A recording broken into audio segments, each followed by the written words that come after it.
Hello everyone, and welcome to our Debunk the Myths around COVID-19 vaccines and sarcoidosis virtual patient event.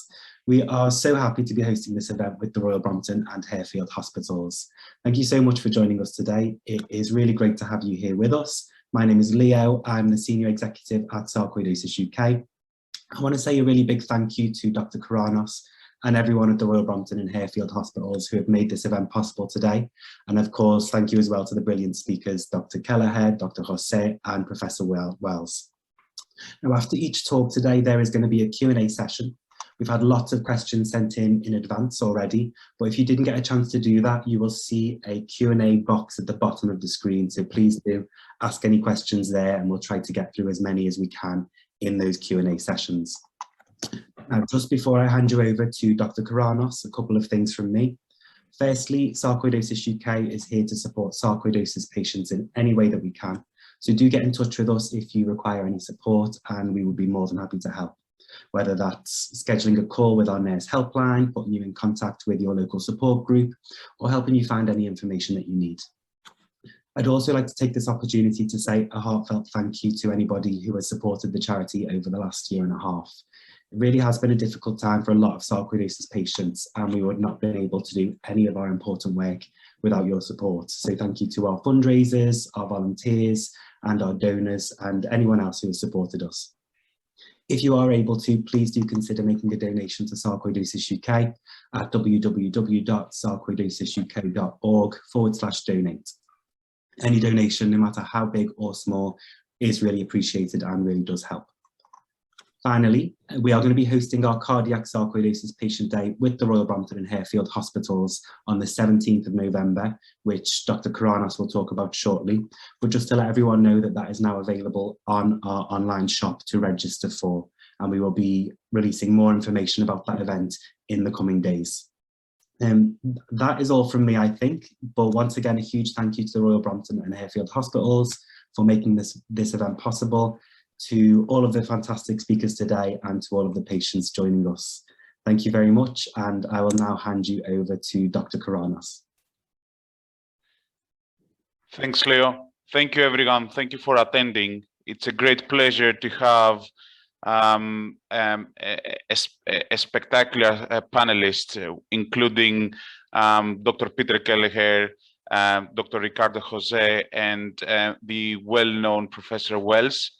I must quote that when I came to the Brompton approximately 10 years ago, Prof. Wells told me that the days of the pure doctor's decision-making is now ancient history, and we should focus on the patients who should make the decision about their treatment. You have to always offer them and guide them through the various options.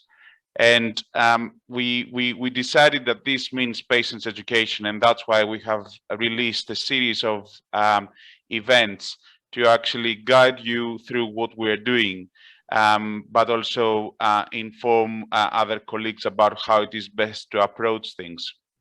In that setting, as you know, we had a very successful Sarcoidosis Patient Day in April, and we are holding regular Cardiac Sarcoidosis Patients Days. But given the current circumstances and the difficulties that we're facing, we have to have frequent ad hoc webinars to help us manage the COVID-19 pandemic. This is the Royal Brompton Sarcoidosis Unit. As you know, most of the people involved, but most importantly, the person on the left. And I would like to thank SarcoidosisUK for all their support through these webinars.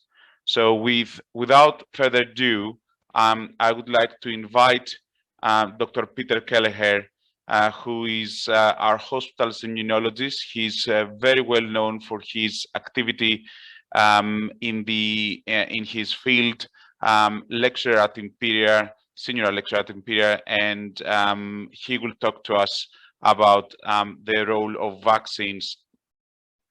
Dr. Kelleher, over to you.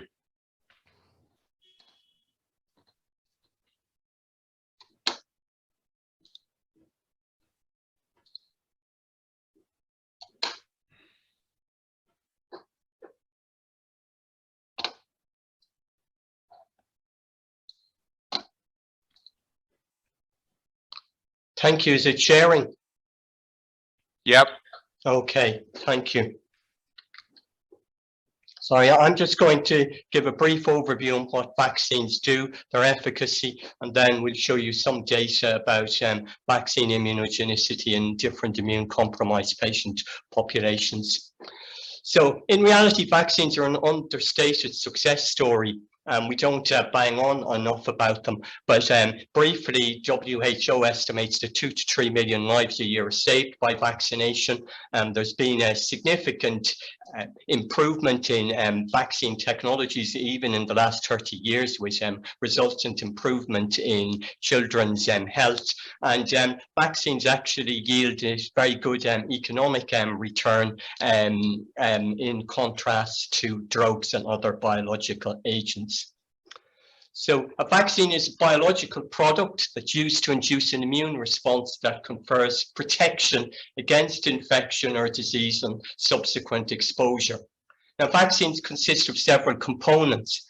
The antigen, that's either the foreign protein or carbohydrate derived from a pathogen. A pathogen is an organism that causes infection or disease in humans. And the purpose of the antigen is to stimulate two components of the immune system, B cells and T cells, to make an immune response.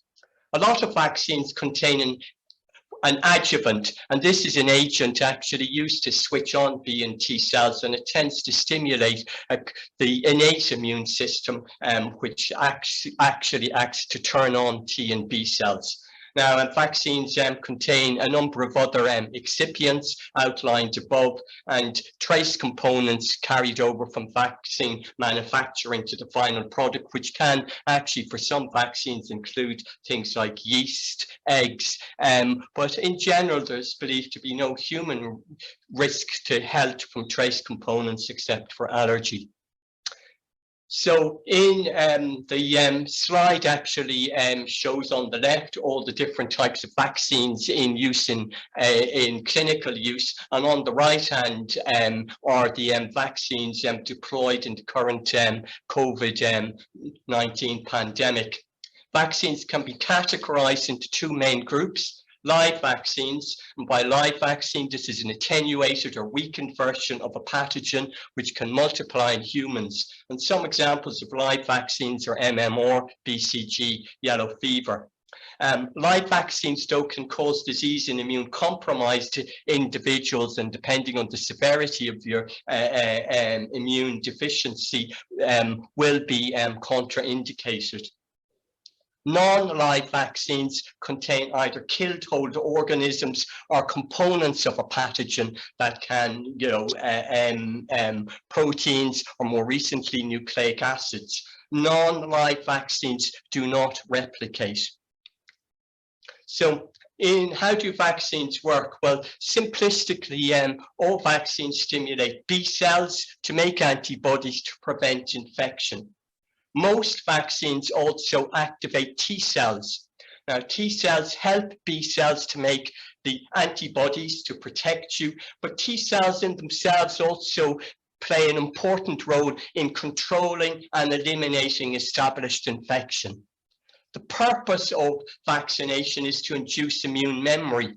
And by immune memory, as we see in the slide here, means on second exposure to an antigen, either through infection or vaccination, the immune system will respond much more quickly, develops an antibody much more quickly. This line is much steeper than this line here. And also, as you can see, you make far greater antibodies second time round compared to the first time. Now, vaccination has several different aims, and using SARS-CoV-2, vaccines can be deployed to either prevent infection, prevent symptoms, prevent complications of disease, and prevent transmission. Now, most vaccines in the UK's childhood schedule actually are quite effective at preventing transmission. However, actually, most vaccines, you need repeated booster doses to either augment the immune response to a pathogen and to maintain protective antibody levels. So, for instance, in the childhood immunization protocol, you need 4 to 5 tetanus vaccines to maintain immunity for lifelong. In general, live vaccines tend to offer much longer protection than other vaccine formulations. Now, prevention of transmission leads to the concept of herd immunity, or more better, herd protection, in which indirect protection from infection, if a sufficiently large proportion of immune individuals exist in a population, means that sustained transmission of infection cannot occur. And simplistically, using the R number, which you may have read about, roughly of 6.75, for the Delta 2 variant, 86% of the UK population needs to be fully vaccinated. This would compare to about 67% for the original Wuhan strain. Now, herd protection will be influenced by how well vaccines prevent transmission, and this is an open debate at the minute for SARS-CoV-2 vaccination. The duration of vaccine immunity, well, actually, we know that vaccine antibody levels start to decline within a couple of months post-vaccination.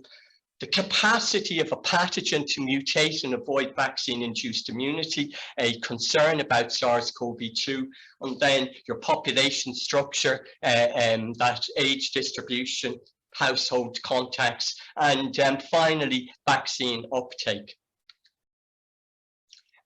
The major challenge for developing vaccines is financial, and the actual cost of developing a vaccine for an epidemic infectious diseases is roughly 3 billion years. And the vaccine proceeds from basic research to preclinical studies, often sequential clinical studies to test the safety, immunogenicity, and effectiveness of a vaccine. In general, this can take 10 to 15 years, and then the scale up takes 4 to 5 years. Even large pharmaceutical companies aren't going to put down $1 billion to develop a vaccine unless they actually have some chance of return. And this does mean that quite a lot of infections that could be targeted with vaccination won't make it to the market. So in terms of vaccine efficacy in the real world, so, I mean, this is a table from a recent Public Health England publication, and it compares the outcome of vaccination with Pfizer vaccine and the AstraZeneca. I'll refer to Pfizer and AstraZeneca for the rest of the talk. As you can see from the table, vaccines are somewhat more effective at preventing death and admission to hospital, and probably for this audience, I think for your vaccine efficacy is probably at the lower end of the ranges quoted. And as you can see, I mean, efficacy is better for Pfizer compared to AstraZeneca. And this actually is the immune compromised patient population, and these are people visiting general practitioners for SARS-CoV-2 infection, and the vaccine efficacy is estimated in immune compromised individuals at about just over 80% for Pfizer and probably 65% for AstraZeneca to prevent symptoms. History, there are a number of confounding factors that make the data difficult to analyze, and I have to stress that this data is only for 28 days post-vaccination, and we do know that antibody levels decline post-vaccination and may decline more rapidly in the immune-compromised individuals. So what are the factors that influence the immunogenicity of SARS-CoV-2 vaccination?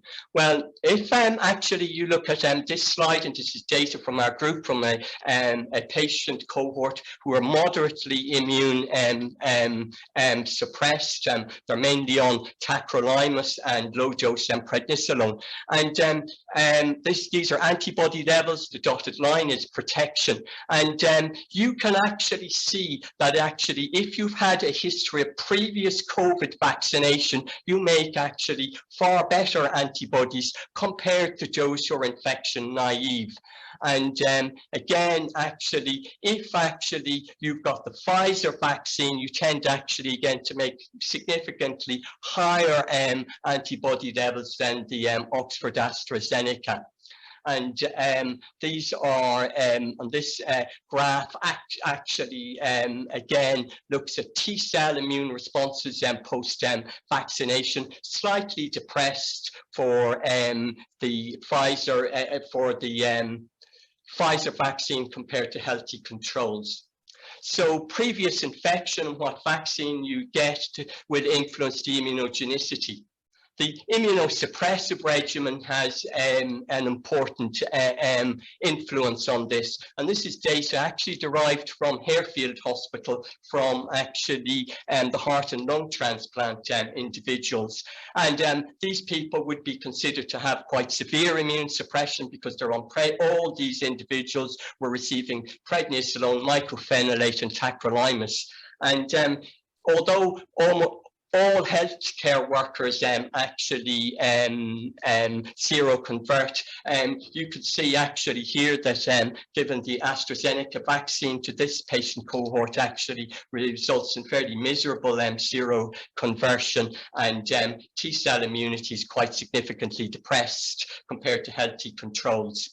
Other factors that we have analysed will include age. The older you are, the less well you respond to the SARS-CoV vaccines. Females do better than males, and raised body mass index and again are associated with impaired vaccine responses. So this is another study actually looking at mainly a cohort of people who are considered to have moderate immune suppression.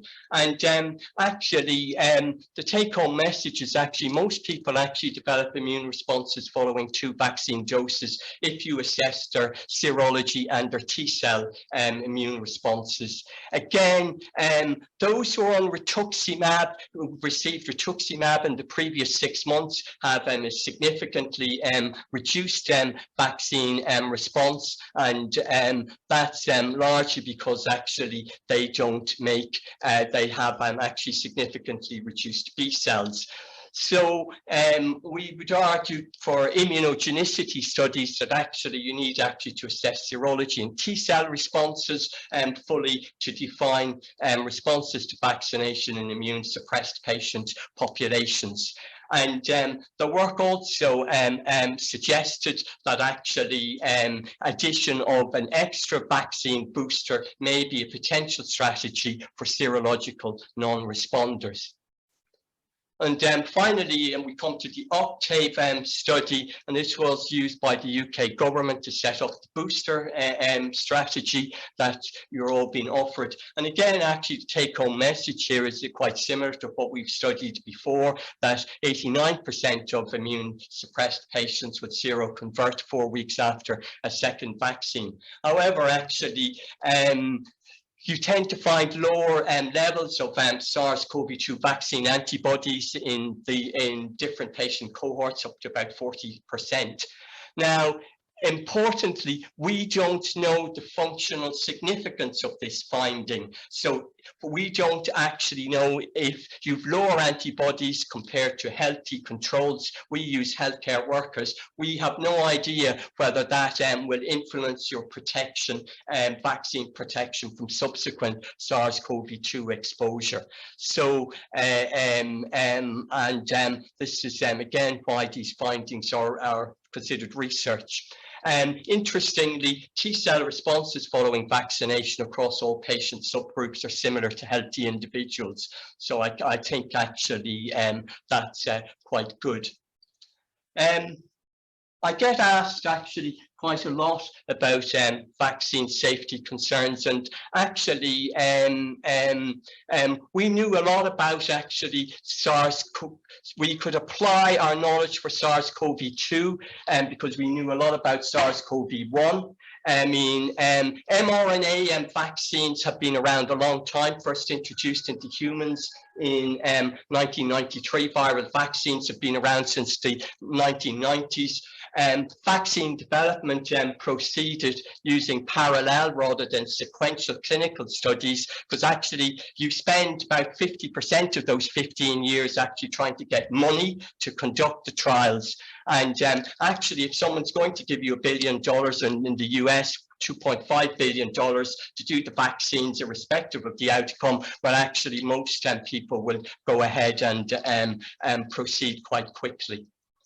The mRNA vaccines are fairly easy to develop and most straightforward to scale up. mRNA is broken down very rapidly in humans. I mean, that's why you have to encase it in lipid particles to deliver it to the immune system. None of these vaccines integrate into the nucleus, so they don't form part of your genome. And to date, about 3 billion vaccines have been administered, and extensive phase 4 monitoring have revealed rare vaccine side effects. Although we study the immune system, I can't tell you what part of the immune system will protect you from getting SARS-CoV-2 vaccines, but it's likely to include neutralizing antibodies, memory B and T cells. We do know that our antibody assays, which measure total SARS-CoV-2 antibodies, they don't measure neutralizing antibodies, but there is a correlation between both these entities. And there are remaining vaccine challenges. I mean, I've listed actually some of the vaccine challenges there, and actually there are several pathogens with extensive antimicrobial resistance. We're going to run out of drugs for these in the next 10 to 20 years, so we need to develop vaccines. One important point is that all the vaccines are given intramuscularly, and therefore their efficacy at working at mucosal surfaces, particularly in the upper airways, is quite variable, and this does have an impact on transmissibility. I think there's a lot of work to do to increase vaccine acceptance. And there are the acknowledgements, and I guess I move on to questions, and I stop screen sharing. So there are a number of, could I screen share for the questions I've been asked? No. Thank you very much for an excellent presentation. I will start from, I will go through the questions that we have already, or at least those that apply to you. But I will ask you first a question that is not already up on the system. With regards to the vaccinations for flu and pneumococcal vaccination, in addition to what is your view about them in entering winter now, for a population of sarcoidosis patients which are mostly immunosuppressed, and how would these vaccines be correlated with the COVID vaccines? Well, I think actually the sarcoid population definitely need to get the flu vaccine, because actually, although we have to accept that the flu vaccine efficacy is fairly limited even in immune compromised individuals, but for many of my immune suppressed patients, actually, I mean, we separate out. Actually, you come and get your flu vaccine 1 week and come back the following week to get your SARS-CoV-2 vaccination, probably to reduce potential local and systemic side effects. I mean, and in terms of the pneumococcal test vaccine, well, I mean, I think that's a slightly more difficult question to answer. I mean, because actually the efficacy of pneumococcal vaccination in immune-compromised individuals is fairly limited. There is a shortage of the polysaccharide pneumococcal vaccines. So, you know, the question of getting actually that vaccine is relatively mute. I mean, if you're offered pneumococcal vaccine, probably go for the baby version, 1 dose. And you know, I guess that could be combined for convenience with the flu vaccine. But certainly the flu vaccine is should be as high a priority as the SARS-CoV-2 boosts. Okay. One of my questions, and one of the questions from the audience, is: do you think that what we used to call old style vaccines, like the flu vaccine, compared to the mRNA vaccines that we now hear much more, although you did mention that this is a technology that has been around for many years, do you think that the patients should be concerned about an mRNA vaccine technology? No, I think it has a long history. I mean, you know, that they have been around. I mean, there've been extensive phase 1, phase 2 trials looking at mRNA vaccines in HIV and flu and in cancer. And in fact, actually, if it hadn't been for the SARS-CoV-2 pandemic, these vaccines are, you know, well on the developmental pathway for cancer. I mean, they're actually generally well tolerated. I mean, you know, most vaccines would give you local side effects, pain, swelling, injection, tenderness at the injection sites. These vaccines are probably no more no more or less likely to do that compared to standard vaccines. And again, actually, a proportion of vaccines would give you the systemic side effects of fatigue and fever. The one difference between mRNA vaccines compared to flu vaccines is that, particularly the Pfizer vaccine, you have a slightly greater chance of anaphylaxis compared to flu vaccine. The rate for anaphylaxis in Pfizer is about 10 per million vaccine doses, which compares to about 1 per million vaccine doses for flu. For the Moderna vaccine, it's about 2.5. These are quite rare side effects, and certainly if you've had anaphylaxis after the first Pfizer vaccine, it's absolutely contraindicated. The other question is around the fact that the majority of the sarcoidosis patients are immunosuppressed. Some of them are on low dose steroids, some of them are on a combination of steroids and steroid sparing agents, and some of them may even receive infliximab. So for this particular group, the immunosuppressed group, do you think that their efficacy for any type of vaccine, like the yellow fever vaccine or the herpes zoster vaccine, is it something that we should recommend to these patients, or actually the efficacy is so low that we shouldn't? Well, I think to take the herpes zoster vaccine, I think most of your patients would be categorized as moderate immunosuppressed. I would expect actually that the large majority of your patients will respond to the herpes zoster vaccine. I'm specifically referring to Shingrix, the new protein subunit vaccine, not actually Zostervix, that I think has been available in the NHS. I don't know whether Shingrix is now available in the NHS, but I certainly actually for your patient cohort wouldn't be in a hurry to get the Zoster one, the live shingles vaccine, and I would hold out actually for the far superior protein subunit vaccine, which is safer and much more effective. You know, terms of what was the other vaccines, we know actually that in the immune suppressed patient population that actually, you know, the efficacy, sorry, the immunogenicity of large number of vaccines going from flu to pneumococcus is reduced or impaired. I mean, how that translates out to vaccine efficacy isn't quite understood, because I mean the relationship between vaccine immunogenicity markers and clinical outcomes are quite complex, but in general, actually, we would find that, you know, very few people will not seroconvert following vaccination with moderately immunosuppressed patient categories, and they actually, we just measure antibodies in the NHS, but actually a lot of these vaccines need T cells. T cell assays are complex, difficult to do, not widely available in the NHS, and certainly from the SARS-CoV-2 data, actually nearly all the moderate immunosuppressed patient populations actually made equivalent T cell responses to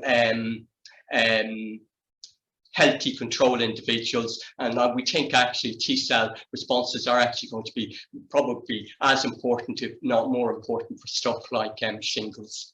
And actually in humans, actually we do know that T cells are also very important in actually host protection against flu. That's why we tell all our antibody deficient patients to get, these are individuals who don't have any antibodies either because of genetics or because of complex drug regimens, to get the flu vaccine. Even though they don't actually make antibodies, we know that for the majority of these people they make good T cell responses, and actually it will usually attenuate the severity of flu. Thank you very much. The next question is around the booster vaccine. So I have actually seen the letter going out from the government suggesting that the booster vaccine is different from a third primary vaccine. And my question is to you is the first question is, what is the difference? The second question is, now that we are moving to a phase of COVID-19 becoming endemic, a lot of our population has had COVID. Is it still important for them to have their booster vaccine? Should they evaluate their response to either the vaccines that they have had already or not? Okay, then I've forgotten the first question. The first question was about the booster, primary versus... Oh yeah, okay, the booster, the third dose. Well, actually, we didn't show you the data from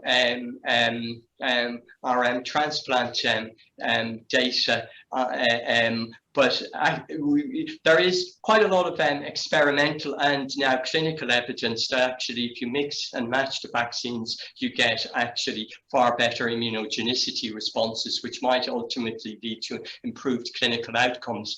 I think if we now knew what we know a year ago, I think probably a good strategy would have been to start out with AstraZeneca, which actually gives quite good T cell responses, not very good antibody responses, and then come in with Pfizer. So, I mean, in the there's little point in actually giving repeated AstraZeneca vaccine doses. And there's two reasons for that. You get limited augmentation of antibody responses, and secondly, the more you see of the Pfizer, or the more you see of the AstraZeneca vaccine, the more your immune system will recognize the viral vector, and actually if it recognizes the viral vector, you get an immune response against the vaccine that limits its efficacy. The UK, there are, Octave Duo is a trial that's due to report probably at the end of this month or maybe in the end of November, and that's actually comparing in immune compromised patients the efficacy of the Pfizer vaccine versus Novavax, which is a protein subunit vaccine, because I think that'll be quite interesting, because actually probably the protein subunit vaccine Novavax has the best immunogenicity markers. It gives the highest neutralizing antibodies and the highest vaccine total antibody responses. There may or may not be a difference, but we have to await the trial.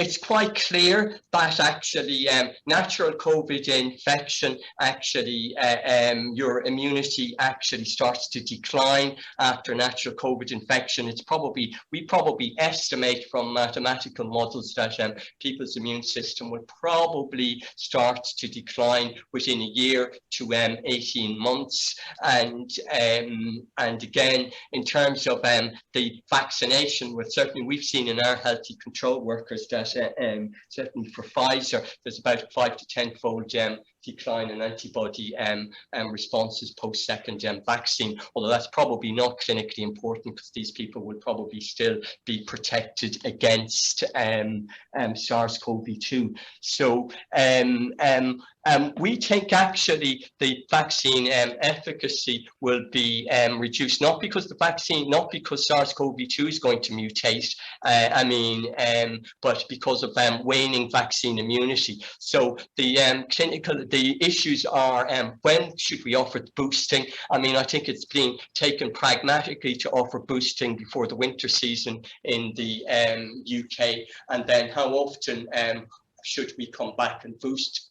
Maybe actually it'll get like seasonal flu, and you need a boost every year, or like you get your annual flu shot every year. You get your annual flu shot every year because the virus mutates. You might end up getting your annual flu shot every year, annual SARS-CoV-2 vaccine shot every year, because your immune system deteriorates. So I mean, I think they are still open questions, and in terms of what your patients can do about it, well, I would encourage all your patients to get their booster vaccine if they're eligible. And then I think the issue will be then to follow the studies to see, because there will be a proportion of patients who won't make an immune response, probably slightly lower for your patient cohort compared to Dr. Reid and Dr. Carby's transplant patients. And I would caution that, we actually, we measure antibodies, we measure antibody levels, but this is for the group. We regard this as research, and we make it quite clear in our NHS reports that actually we don't know the correlation of protection, we don't know the duration of immunity. So for an individual, we're not going to suggest that the clinician makes any decision on this, and therefore if you're not going to make any decision on a test result, well, why are you ordering the test? And in fact, actually the test probably still is in the realms of research. Thank you, Peter. I will only ask you one last question. I don't want to, I know how busy you are, but do you think from an immunology perspective that any type of vaccine, flu, pneumococcal, COVID vaccine, any type of vaccine could trigger sarcoidosis, an inflammatory condition? That is a possibility. I mean, we have actually seen I've seen vasculitis triggered, and we've seen good pastures triggered, and personally I have looked after one individual who in whom actually the adenoviral vaccination uncovered widespread granulomatous lesions. So I mean, that is a possibility. I think it's quite rare, because actually I think we would have got a greater signal by now, and in fact, actually, for a lot of your patients anyway, I mean, they're already on immunosuppressive agents, and that's likely to dampen down, because a granulomatous type reaction is an exaggerated inflammatory immune response, but your patients are actually on treatments to try and inhibit that.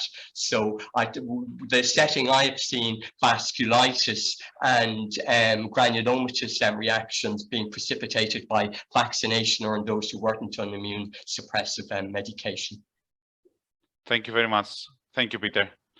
I think that we will move to our next speaker, Dr. Ricardo José, who's an expert in host defense in our hospital, colleague consultant, and that has also spoken to our previous webinar about COVID-19. And he's going to speak in more depth about the COVID-19 vaccination. And thank you for coming today, Ricardo.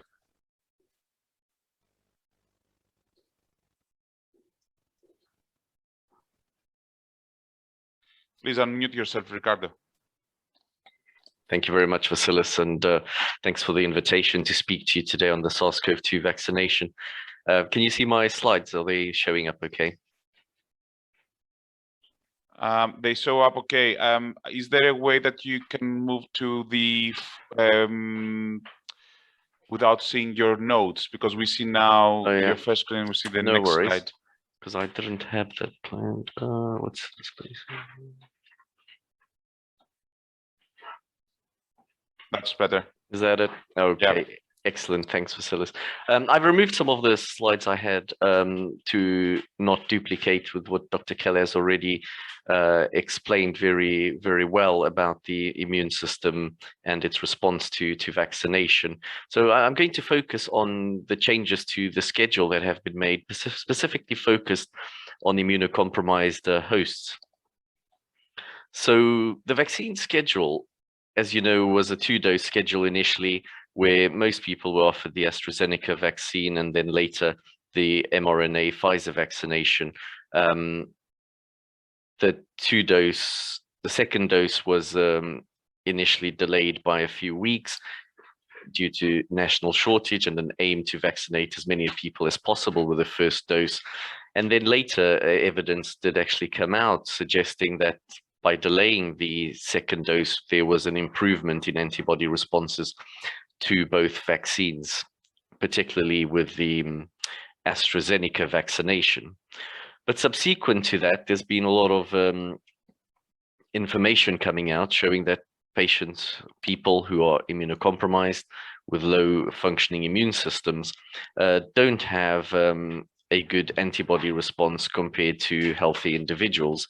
And that's approximately about half of the people in the studies. And subsequent to that, it was found that if you give a third dose in that primary schedule, there is a proportion of individuals who hadn't initially responded that do respond, and some who had a weak response tend to have a better response. So now it is recommended that anyone who's considered to be immunocompromised, and I'll go through the list in the next few slides, is recommended to have a third dose as part of their original schedule. So whilst a healthy non-immunocompromised person is going to have 2 doses, if it's thought to have a condition or medication that results in immunosuppression, at 8 weeks after the second dose, it is recommended that that schedule includes a third dose.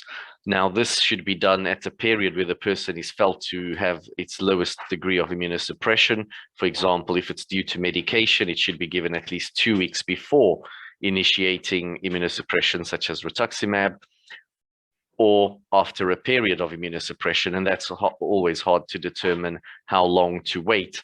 But with certain drugs, such as rituximab, some people have advocated waiting up to 6 months after the vaccine.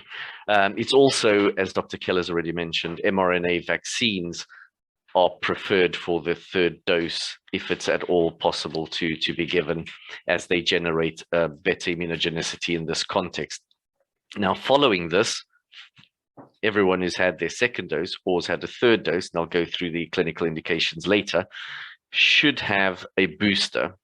And the booster vaccine is there mainly because we know that over time, particularly at 6 months, there is waning of the immune response, specifically focused on antibody responses. And we always try to aim as higher an antibody level as possible, because there will be some correlation with its ability to neutralize the virus when it encounters it. So currently the schedule, if someone is considered immunocompromised, is to have 3 doses, followed with the third dose being an mRNA vaccine, and then a booster at 6 months, again suggested to favor an mRNA vaccine if it's at all possible. So who should get that third dose as part of the primary schedule? So this is taken from the Green Book, which is published by JCVI, and that's anyone with a primary or acquired immunodeficiency state at the time of vaccination. So these include patients with hematological malignancies, people with low CD4 counts due to HIV/AIDS, people with acquired primary antibody deficiency, people post-stem cell transplant. Then we have the patient group who's on immunosuppressive or immunomodulatory medication, and they consider this to be those who have received or are receiving immunosuppressive therapy for a solid organ transplant in the previous 6 months, those who've received in the previous 3 months targeted therapy for autoimmune disease. This includes biological therapies such as rituximab and cell co-stimulation modulator, so the monoclonal antibodies such as anti-TNF or TNF inhibitors, and a whole other range of cytokine inhibitors as well. And those who were receiving or had received in the previous 6 months immunosuppressive chemotherapy or radiotherapy for any indication. So you can see that the period of immunosuppression around medication is quite prolonged, and they refer to 6 months to either post medication being delivered. Now, talking about the booster vaccine, currently this is recommended for everyone who's aged 50 and over, those living in and working in care homes, frontline health and social care workers, people over the age of 16 with a health condition that puts them at high risk of getting seriously ill from COVID-19. Now, this is in some ways subjective and left up to the practitioners, GPs, consultants looking after patients with health conditions that put them at risk. But generally, people who are obese, have significant cardiovascular disease, uncontrolled diabetes, would be considered to be at high risk of serious illness. Again, the definition of people to have the booster vaccine will include those 16 and over who are main carers for someone at high risk from COVID-19, and those who live with someone who is more likely to get infections. So the JCVI is encouraging people within the household of those who are immunosuppressed to also have their booster vaccinations, with the aim of reducing transmission, although the current evidence for reduction in transmission isn't great. But overall, we know that these vaccines have a great effect in reducing the incidence of severe disease and particularly mortality.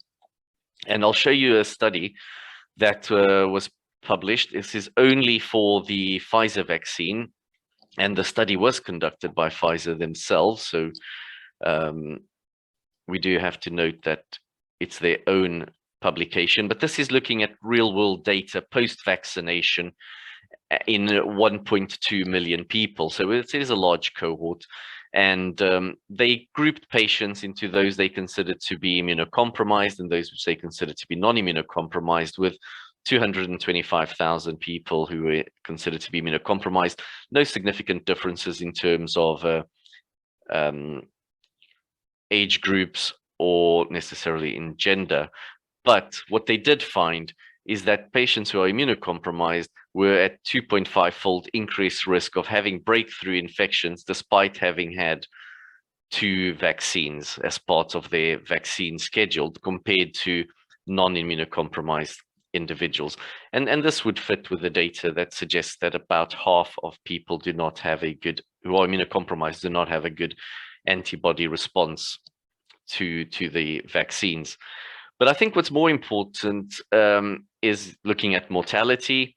And what I'll show you first is the time from vaccination to the development of these breakthrough infections. And it was found that, for example, if people were immunocompromised due to HIV, the time to infection post-vaccine was about 94 days, whilst the patients who were immunocompromised due to solid organ malignancy, bone marrow transplants, primary immunodeficiency, and those with other inflammatory conditions were significantly lower, ranging between 16 and 36 days.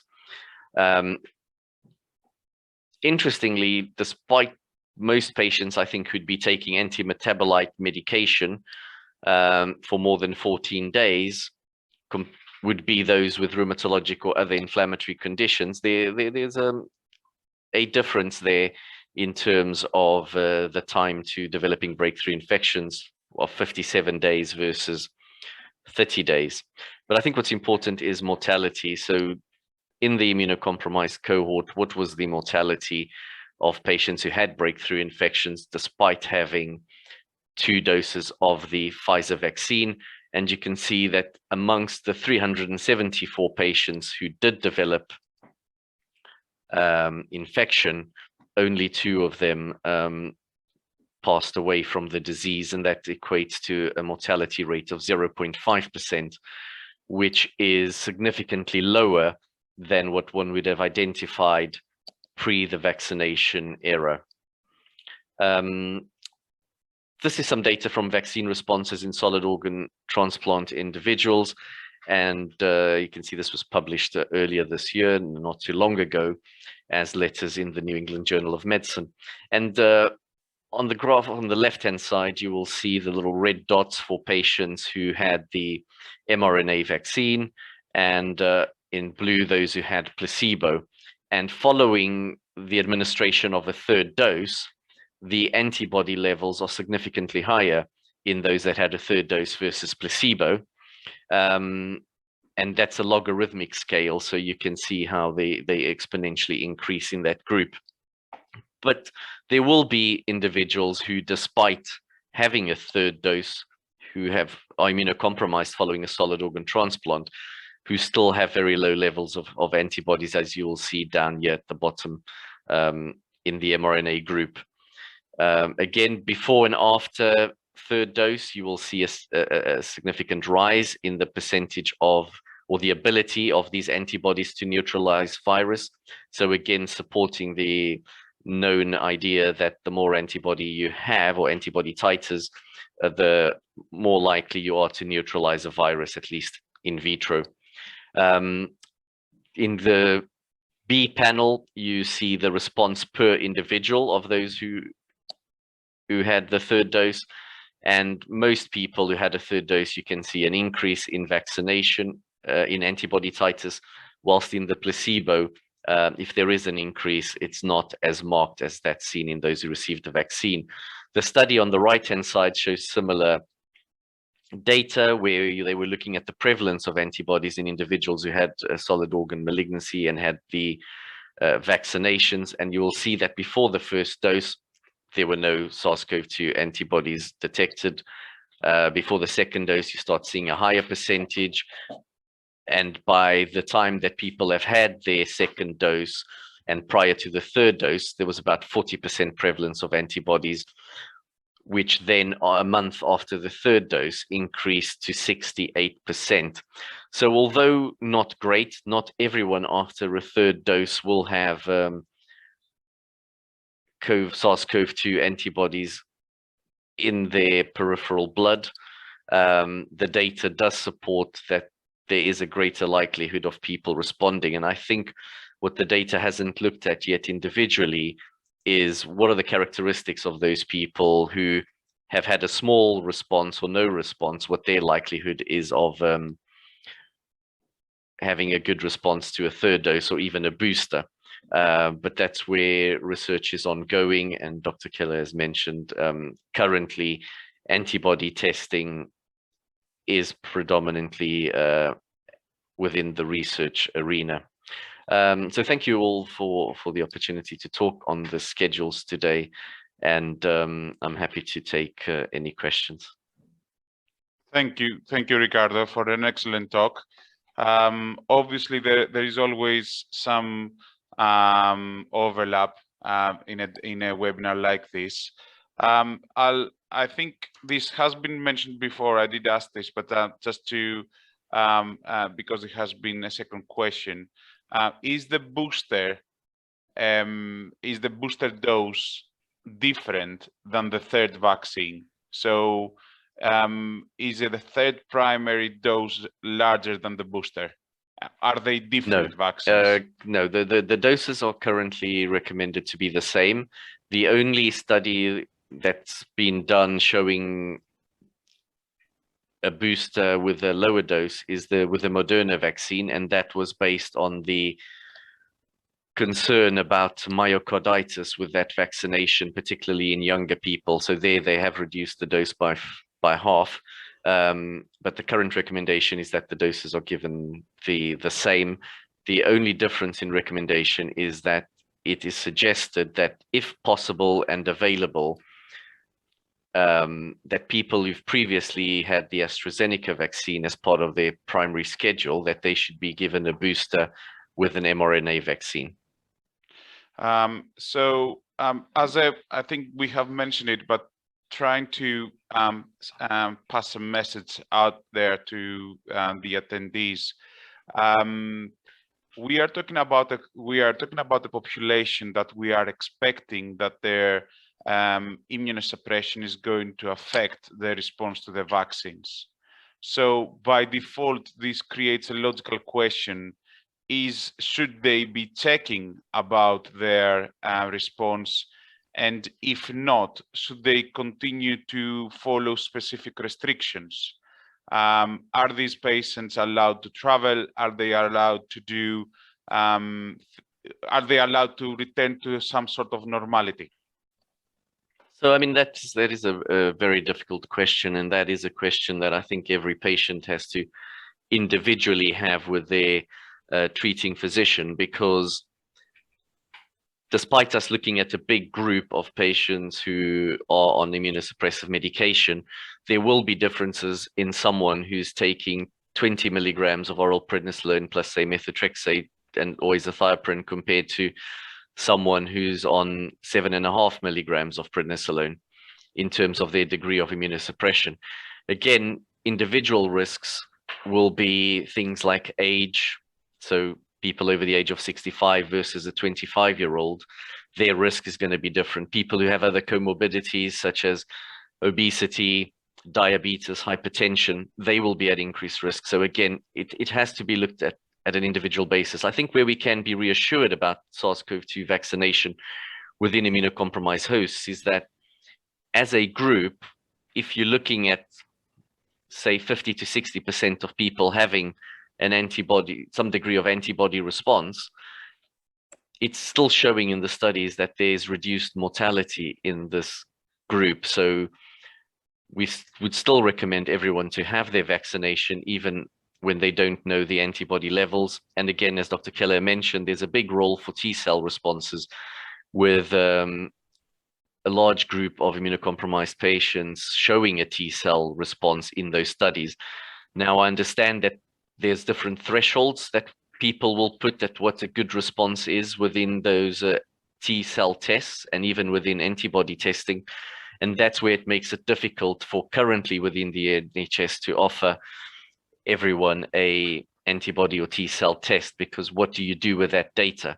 So in the terms of antibody responses, we currently know that a very low presence of antibody titer would be considered a positive test, meaning you've had an antibody response, but that's unlikely to translate into its neutralizing ability and protection against severe disease.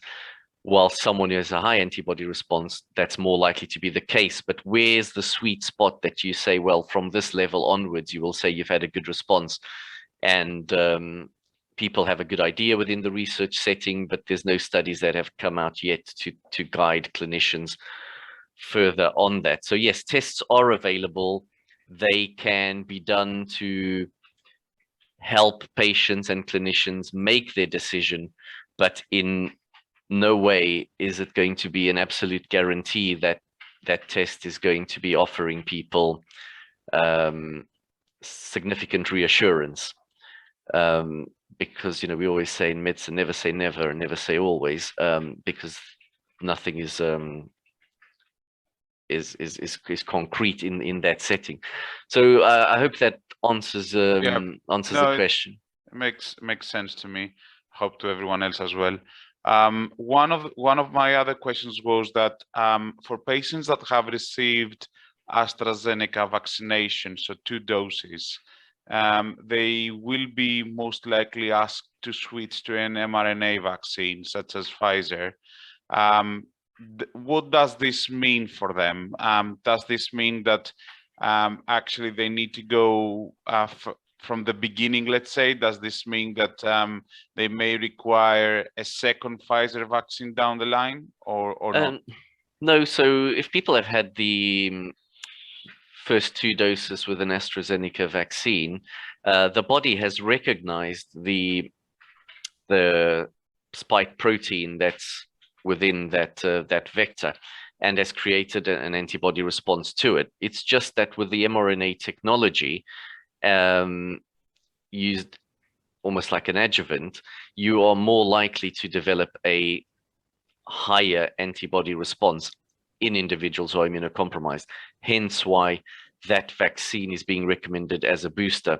And previous studies in the literature have shown that, you know, combining different types of vaccines for the same pathogen can boost that immune response. So it's almost like you're training the immune system with a different coach, but the aim is still to train them for the same event. So in that case, you know, they don't need to go back to the beginning and start from scratch to develop that response. It's already been trained. This is just an extra session that's given with a more experienced coach. Okay. And with regards to the safety, which I think is quite important, as you know, we have a very large population, and some of them are on anticoagulation, some others are not, some of them have known allergies. What is your view regarding the safety of the vaccines from an allergy, from a clot formation perspective, etc.? Should the patients be concerned? Should the patients have any precautions? I think the data to date has shown that these vaccines are safe. From an anaphylaxis point of view, the rate of anaphylaxis is very low. It's certainly lower with AstraZeneca than with Pfizer, but even the Pfizer rate, as Dr. Kelleher has mentioned, is low. So unless someone is known to have anaphylaxis to a particular component within the vaccines, or they have had, say, a first dose of a Pfizer vaccine and reacted badly to that, then I wouldn't be recommending that people avoid vaccination with a particular type of SARS-CoV-2 vaccination, and they should go ahead. The risk of severe reactions is very low. From another adverse effects point of view, there's certainly a lot out there in the published literature, and certainly a lot in the media as well. But I think what's important to say there is that there are studies published comparing the rate of adverse effects 1 month after SARS-CoV-2 vaccination versus, and that's with AstraZeneca and Pfizer, compared to after someone having tested positive for SARS-CoV-2 with a PCR. And certainly the risk of all adverse effects is significantly higher in those who have had a positive PCR test and compared to those who've been vaccinated. And that goes for the incidence of clots, the incidence of cerebral hemorrhage, and the incidence of myocarditis as well. Myocarditis tends to be more of a risk with the Moderna vaccine, hence why studies are looking at a lower dose of that vaccine. And also it's more of a concern in younger individuals.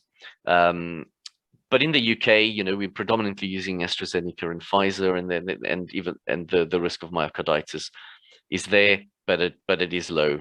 I think the important bit is people are aware that this can happen, and they can present themselves to their physicians if they are having symptoms suggestive of these adverse effects, so it can be looked at and treated promptly.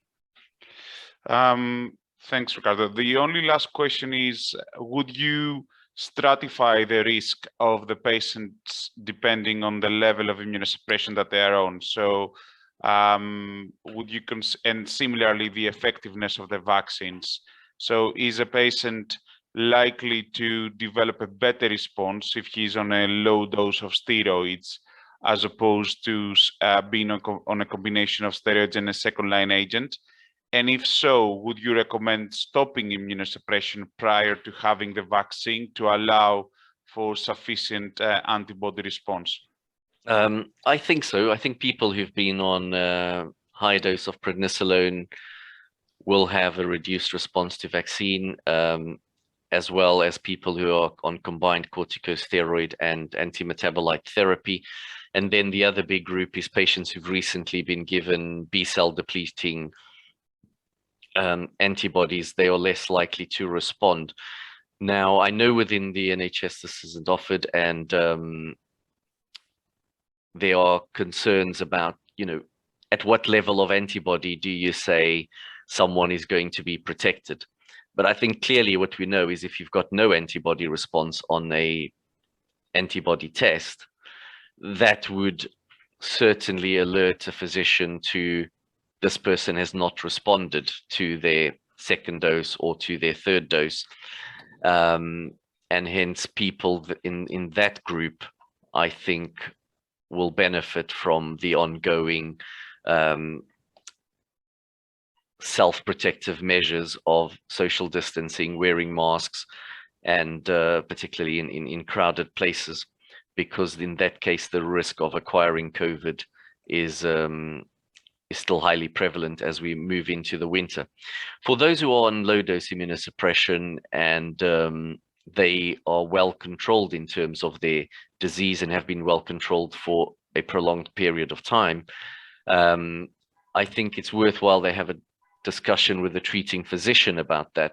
And if it is deemed that they have been stable for a prolonged period and that weaning down or coming off immunosuppression for a short period is unlikely to result in exacerbation of the underlying sarcoidosis or lung disease, then in that case, I would favor a reduction in immunosuppressive therapy for a few weeks to then allow the vaccine response to be as optimal as it can be, and then wait another 2 weeks or so following that before reinitiating the treatment. Thank you. Thank you. I'm just looking at the rest of the questions. I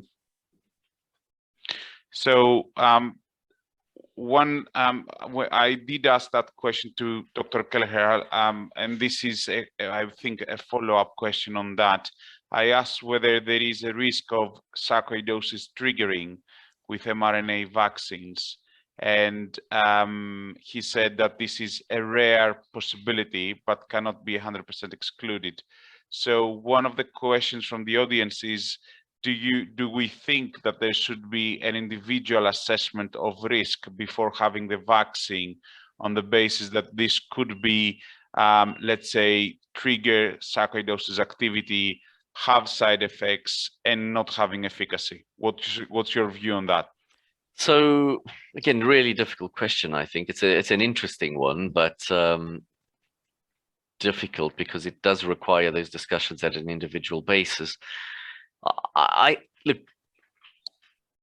there are no known, at least to my knowledge, risk factors to predict which individual is going to develop specific adverse effects, other than what we know about age and certain vaccines causing more myocarditis or more or slightly more higher incidence of clotting. But if one knew who was going to have these adverse effects, or who was going to have an exacerbation of their granulomatous lung disease, or who doesn't even have the condition but will develop it following vaccination, then yes, one would target it. But that information is unknown, so it's very difficult to do that, and it's almost like a lottery where there's a rare chance you will win, and in this case, there's a rare chance you will develop the specific exacerbation of granulomatous lung disease. But if you are someone with a condition already, if it's well controlled on the immunosuppressive medication, then I don't think that the individual would be at significantly higher risk than anyone else of developing a specific adverse effect. But what I think people have to be mindful is, if they have an exacerbation of their disease currently, and they're feeling symptomatic from it, then maybe delaying their vaccine until their condition is well controlled may be worthwhile, because one,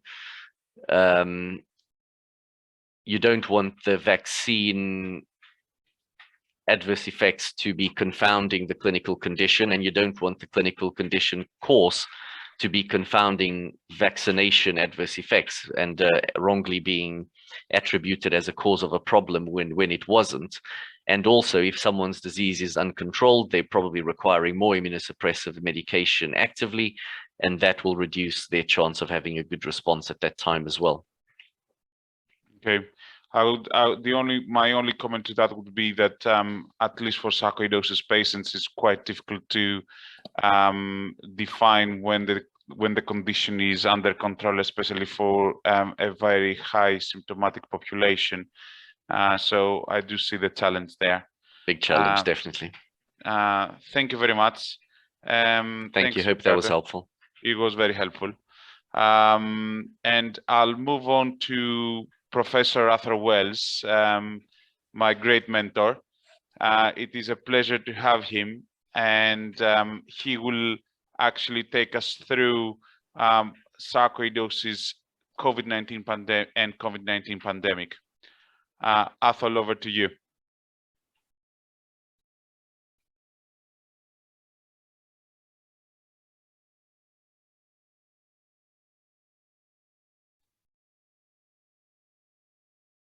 Athol, I don't know if you can hear us. You're muted.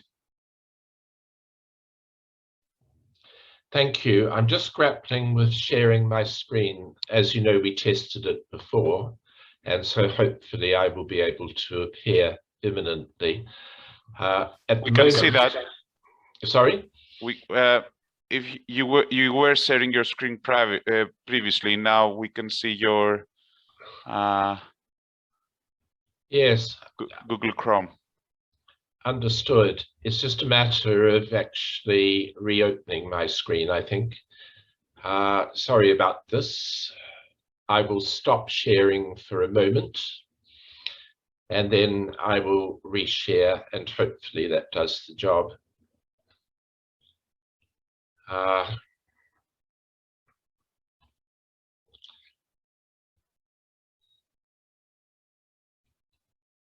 just going down now to try to find my presentation, which I had lined up very elegantly. Here we are.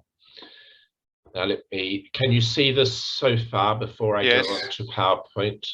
Yes, we can. Excellent. So I had a sense that we might be slightly behind time, and I also knew that Peter and Ricardo would cover the risk of vaccines very nicely. I thought what might be most useful, with perhaps less formed data, because we don't have fully formed data, is to give the risk of COVID-19 in sarcoidosis, acknowledging that a month is still a long time in COVID in terms of the knowledge we're acquiring. And so that's really what I'm going to focus on. So we came into this epidemic as sarcoidosis doctors, I think I can say, fearing the worst. Sarcoidosis, after all, it's a disorder with disturbance of immune balance. And we know that viral infections can unleash what is an excessive, a poorly focused immune activity. This is actually a major pathway to how viral infections can be dangerous. And it explains, I think, why high-dose steroid therapy can be life-saving in severe COVID. So we feared that sarcoidosis, having a condition with disturbed immune balance, might amplify these viral effects. And we've had discussion in the previous talks. We feared that sarcoid treatments might greatly increase the risk of getting COVID and getting severe COVID by inhibiting our natural immune defenses. And then there was also the huge concern that where in sarcoid there is danger from the illness, especially in the lungs and the heart, which we knew from early on were major foci for COVID danger, that the two things might synergize, might combine. If you have major damage in the lungs or the heart, this might actually escalate what COVID might do in terms of danger. And I think we can say fairly quickly, in fact, that our worst fears were not realized. We still haven't had convincing publications from large European cohorts, but what we got early on all over Europe with people deeply concerned is no signal for a major increase in death or hospitalization in sarcoid patients due to COVID. And certainly no support for the huge early concerns I've mentioned, the sort of concerns that led to rigorous lockdown in all sarcoid patients in the UK. Now, this is not to deny that if you have sarcoid and you have a risk factor for COVID, and I can list them briefly, older age, other conditions independently associated with doing badly in COVID, still damage and loss of reserve in the heart and the lungs, and high doses of immunosuppression. That's not to deny that you have those risks. But what emerged quite quickly is that there wasn't an order of magnitude of increased risk due to sarcoidosis. And this was mirrored by publications indicating that in inflammatory disorders in general, the sorts of disorders that very often require immunosuppressive therapy, there was, again, an absence of the feared outcomes. And it was even argued by some that the reduction in lymphocyte levels, the lymphopenia associated with sarcoidosis, might actually add some protection against toxic COVID pathways, the fact that viruses do utilize immune pathways to unleash some of their danger. Now, I don't think that's been established, but it does indicate the surprising lack of an escalation that we all feared. So what can we now conclude with the passage of time? The low likelihood of a major excess danger from COVID might have been partly generated by patients being locked down. So major protection both from exposure to the virus and from high viral doses. Against this, in Italian cohorts where lockdown wasn't instituted and COVID was pandemic, the same sort of observations emerged that if you took the other risk factors into account, there wasn't an order of magnitude increase associated with having sarcoidosis. But I think I have to stress with this optimism that there is no getting past the fact that high-dose immunosuppression and major organ damage have to increase the risk, and I will come back to that. So where does this now leave us on average, and what has emerged over the year since these preliminary conclusions? And I'm going to cite combined data from 3 studies, all from the United States, totaling over 5,000 patients with sarcoidosis. Overall, just under 3% of sarcoid patients developed COVID-19 infection. So again, no signal of an order of magnitude increase, confirming those conclusions. The problem with such estimates is that it really does depend on the rate of COVID in the background community. So the figures were 2.5% roughly for 2 of the studies, but 8.9% in a Florida cohort, where we know that infection was more pandemic.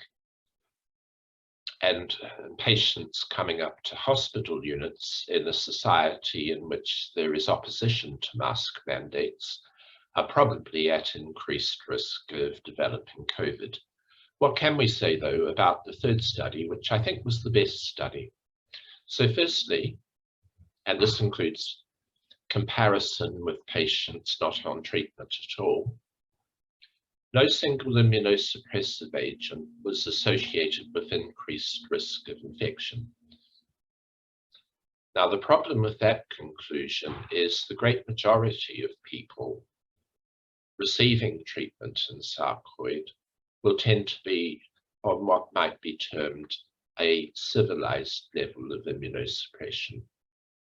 Low-dose steroid, perhaps low-dose steroid 5 or 7.5 milligrams daily, and a lower dose of methotrexate than is used in severe disease.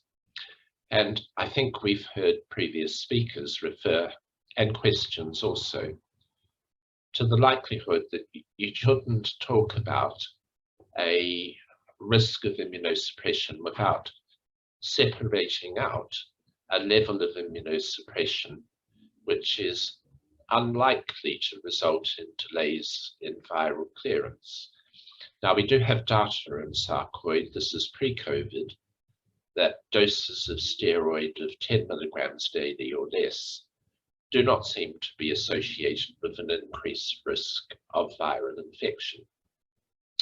And so I think in talking about immunosuppression, we absolutely have to make this distinction.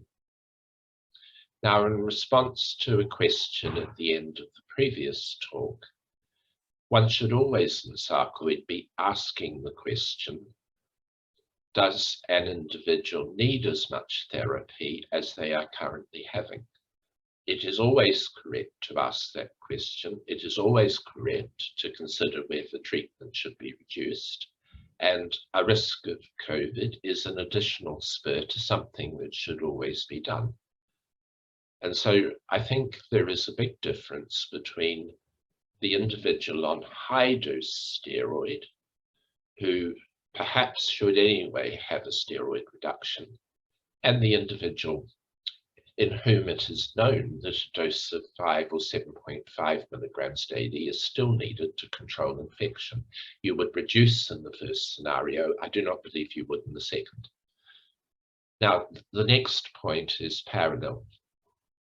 In the best study of 900 patients, roughly, neither heart or lung involvement per se was associated with increased risk of infection, but many people have mild heart or lung involvement, and in this study, once again, no attempt was made to examine those people with severe disease in those organs.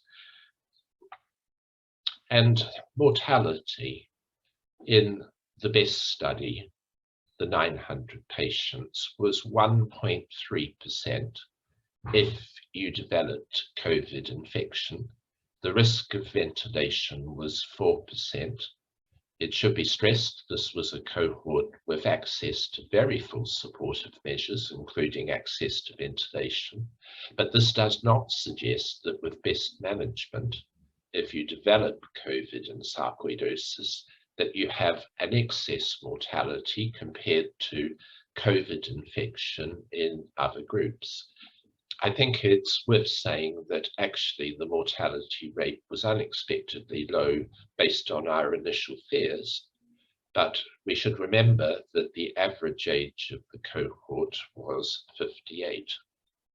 So a younger age than the high-risk demographic with much higher mortality from COVID. So all conclusions on COVID are provisional at present. But to sum up the data that I've touched on briefly, in the best of the three studies, the Florida study, based on a controlled cohort, the risk of actually having symptomatic COVID infection and sarcoidosis might be slightly increased, but this is not certain because these patients were traveling to hospitals to be evaluated in a society that was opposed to mask mandates. However, if COVID-19 infection develops in sarcoidosis, there's no evidence of an increased risk of death compared to COVID-19 in general, except if you have severe lung or heart involvement, you have less reserve. And that means that a moderately severe infection that a healthy individual would cope with is going to cause problems if you have lost heart or lung reserve. High-dose immunosuppression has to confer an additional risk of infection in general, and in sarcoidosis we know this. The combination of bad lung involvement and the immunosuppression that is needed is linked, for example, to sometimes bad fungal infection. There's no reason to doubt that high-dose immunosuppression must add to risk. The fact that I'm having to say these things based on logic and not data is a reflection of the absence of the data. But both these risk factors should make vaccination more urgent. So I'm going to come to my closing statement, I think. We like evidence-based statements, don't we? Unfortunately, we will not have controlled trials in sarcoidosis of those people receiving vaccines and matched people not receiving vaccines. And so what I'm going to tell you is evidence-based, in other words, grouping together people around the world who have huge experience, have watched the COVID infections and have managed sarcoid patients. And in essence, it is infinitely better to have a brief, controlled mini-COVID episode, in other words, a vaccine, than to have full-blown COVID. We've heard that the side effects from vaccines are actually the same as for COVID, but they are far worse with full-blown COVID. And there's no initial view based on what we discuss, know, and compare that vaccine side effects are amplified in the sarcoid. So there's uniform advice at present urging patients with sarcoidosis to be fully vaccinated. And I don't personally at the moment have a view on the preferred vaccine. I understand that Pfizer creates more antibodies, but I think there's a danger in focusing just on antibodies because we can measure them. And T-cell function is a pain to measure. It's not available. And at this stage, you've heard it from the past two speakers, we are unable to extrapolate from what happens with antibody responses to actual clinical protection against the virus down the line. But leaving that aside, vaccination, especially urgent in major heart or lung involvement, often associated with more therapy, and often associated with some of the dangers such as hypertension and diabetes that also add to risk. So I'm going to close with this slide. It's only fair to acknowledge that many Donald Trump voters would probably disagree with what I've said. But I would remind you, for those who say we need more data, there's no long-term data. There are no data to prove that you should wear a parachute when you jump out of the plane. And if you wear a parachute, there is still risk. A faulty parachute can kill you. But the benefit-risk ratio is compelling. I would wear a parachute if I jumped out of the plane based on simple common sense. I would rather have a controlled mini dose of COVID from a vaccine than the real McCoy. Thank you. Thank you very much, Prof, for an excellent presentation. My first question is, although we are talking about the vaccines today, but in actual fact, we are performing much more tests than what we used to, and we are detecting COVID even in an asymptomatic population for one or the other reasons. My first question is, what would you recommend to sarcoidosis patients who have tested positive for COVID? Should they go to hospital? Should they monitor their oxygen levels? What is your recommendation? Oh, I think without doubt they should be discussing positivity with somebody that manages them, a doctor that is in the picture, without a shadow of a doubt. I think it's difficult, isn't it? Some people have very close relationships with their general practitioners. They might put in a precautionary way, rest at home. What you would do, of course, is to take very seriously any symptoms that develop, but it's perfectly possible to have asymptomatic COVID. And so I think it is, for heaven's sake, get in touch at the very least with your general practitioner in that setting, and then develop a plan for what you might do if symptoms develop. I don't think people should present themselves uniformly to hospital out of the blue. I think it is infinitely better to work with a general practitioner in this scenario. I'd be interested to see if Ricardo took a different view to this, but I don't think there's a one-size-fits-all approach here. It's common sense. No, I would agree with that. It's all based on an individual, how good or poor their lung reserve is and what the oxygen saturations are. I think one thing just to add to what's been said is Ronapreve has been approved. That's the 2 monoclonal antibodies for SARS-CoV-2 if patients are hospitalized. And if someone is hypoxic or has features of severe COVID and are admitted to hospital, they should have their antibody levels checked.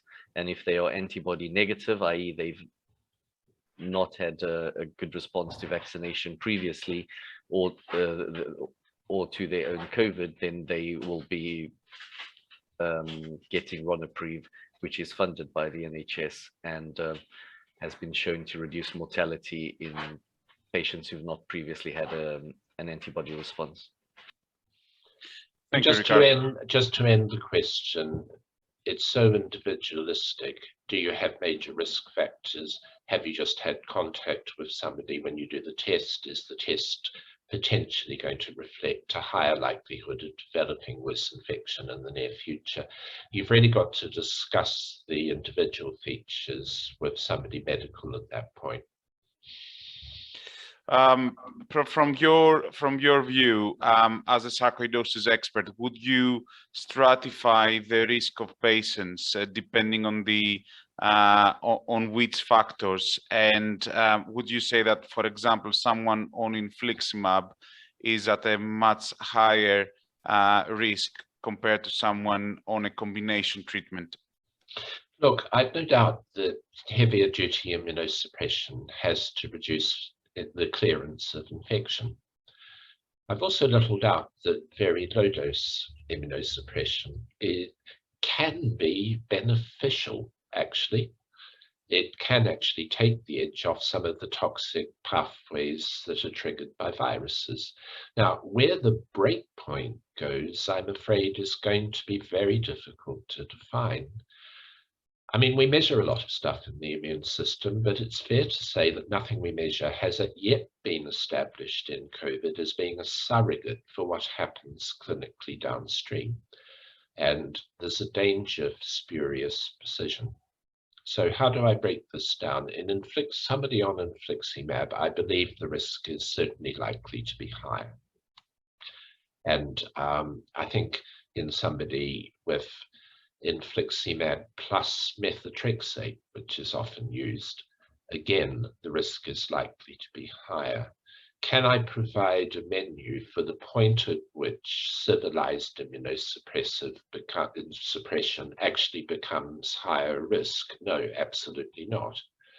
There are many people where you can be sure that the level of immunosuppression they're on is civilized, and there are many people where you can be sure that the level they're on actually confirms additional risk, and then there's a group of people in between.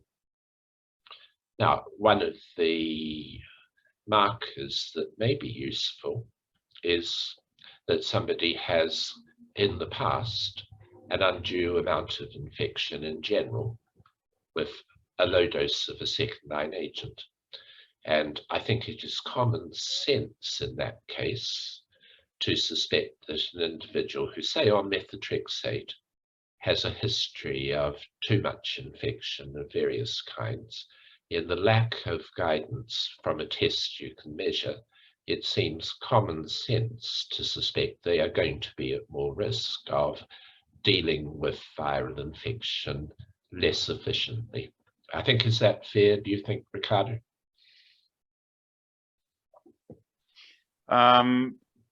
One of the questions from the audience is, should they consider coming off treatment, which is for their sarcoidosis, in order to have the vaccine?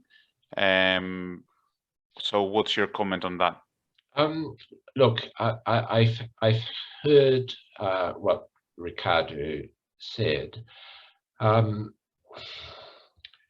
think you've always got to consider anyway whether the treatment that you are on is still necessary. So you are going to think about that whenever you ask that question. And if you've managed sarcoidosis correctly, you should be in a position to say one of two things. Either the treatment you're on is necessary to maintain control of the disease, or it's time you found out. So the answer is going to be one of those two things. And if you've tried to reduce therapy in the last year and disease has flared, I would not be saying that it was a good time to reduce the treatment. If, however, the disease has been very well controlled, then I think you might very reasonable say this is a good moment anyway to reduce the treatment. And I would base your decision on that. I certainly wouldn't be risking flares and sarcoidosis in order to give the vaccine. Okay. Ricardo, thank you for staying. We have a few open questions that I'd like to ask you. What is the likelihood of getting COVID after having it already in either the first or the second wave? I'm very relieved Ricardo is going to answer that. I don't think anyone knows what the likelihood of getting COVID from a different variant or the same variant is after natural immunity. So having acquired COVID, providing natural immunity, we do have some data that shows that in terms of antibody response, it is much stronger than with vaccination. And if people have been vaccinated before, having COVID does provide a strong natural boost to that antibody response, which is likely to be more sustained.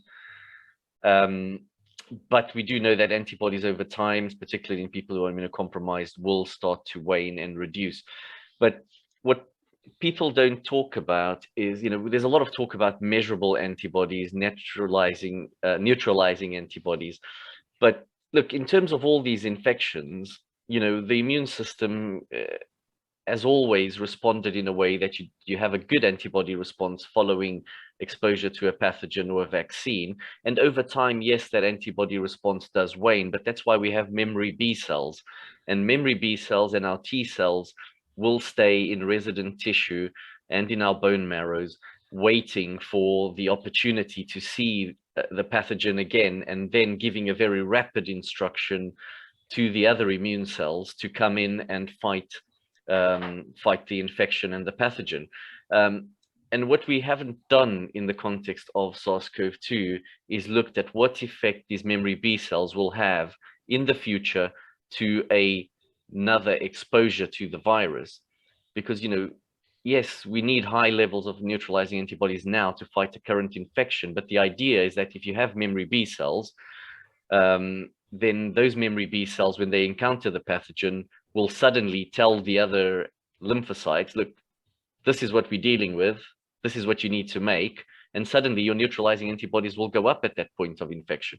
So unfortunately, there's a lot of unknowns there, but I think the risk is low. It strikes me here that we're talking about the McNamara fallacy. Do you remember that? In the 1960s, you probably don't remember that. No, unfortunately, I wasn't around. So McNamara was the Secretary of Defense in the Vietnam War and actually measured the success by the number of Vietnamese deaths in North Vietnamese, because you could measure that. And because you could measure it, it was taken to be a marker of success. Now, what does seem clear is that we don't have a portrait of clear risk of future COVID based on anything we can measure. I mean, we can make large statements about antibodies because we can measure them easily. If you take the view that if you're not producing the antibodies, the T cells are taking up the slack, and they're a pain to measure, and I understand, and they're not routinely measured, then this focus on what we can measure can mislead sometimes. And so that's the difficult situation we are in. As I understand it, there is no surrogate for immune defense for TB or mumps, for example. People have tried a very long time. There are surrogates in other infections, but we're not really there in COVID. And so this obsession with antibody levels may be misleading. Is that a fair summary, do you think? No, I agree. I think if someone has no antibody response, or they've had no T cell response in a measured assay, then I think the conclusion is more robust. Robust, exactly. But if you have a positive test, then the question is still, what exactly does that mean? Prof, one question to you is, what's your view regarding shielding?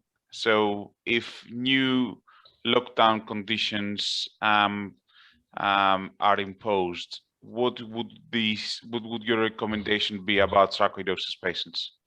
Oh, I would apply the same risk factors that I would apply to other conditions, in the sense that you are more concerned by far if you are aged certainly over 70 with an intermediate risk in the mid-60s. Now, you've got to take into account that to be vaccinated, and especially if you've received the booster as well, is going to downplay the risk.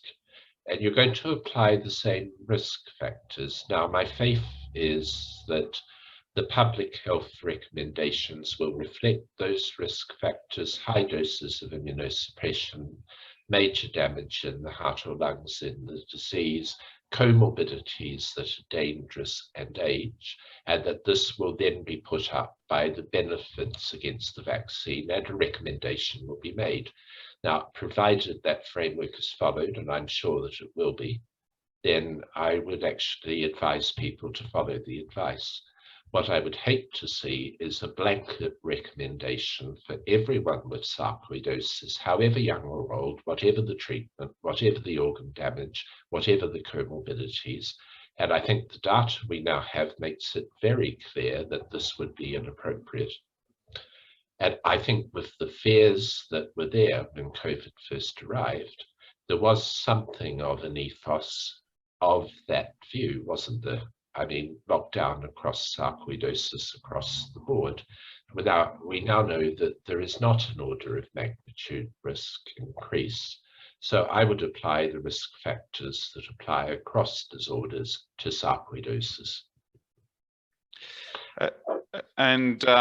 One of the questions that we have, which is, I think, a very interesting one, and this goes to all speakers, is should the patients that refuse to have the vaccine actually be excluded from the society? I love this as a comment. I don't mind starting with that, because I don't think we should be Trumpian in our general attitudes here.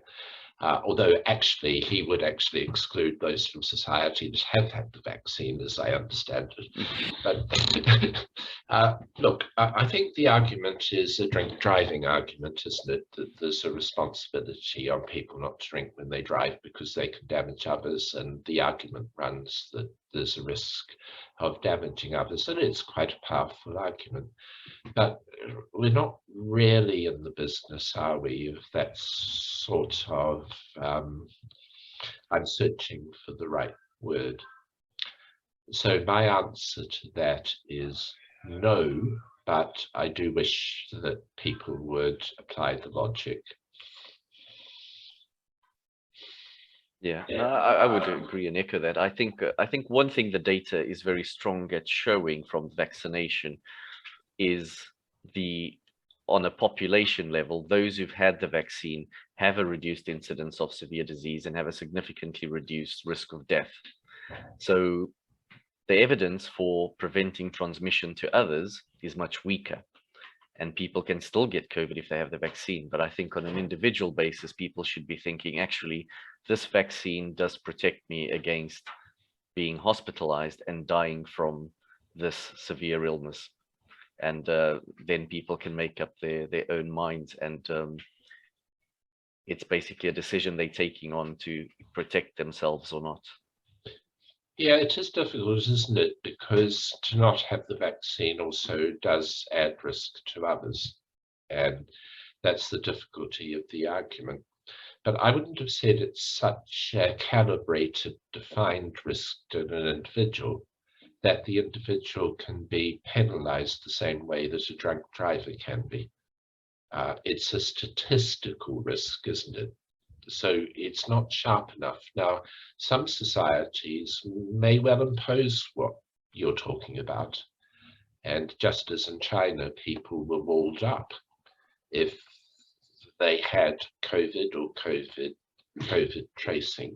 And I suppose every society must make that judgment. But I would be saying the risk is not sharp enough of damage to others. We don't have a sense that any one person will have a huge effect in the way a drunken driver would. So I don't think the level of precision is such that you can institute measures like that.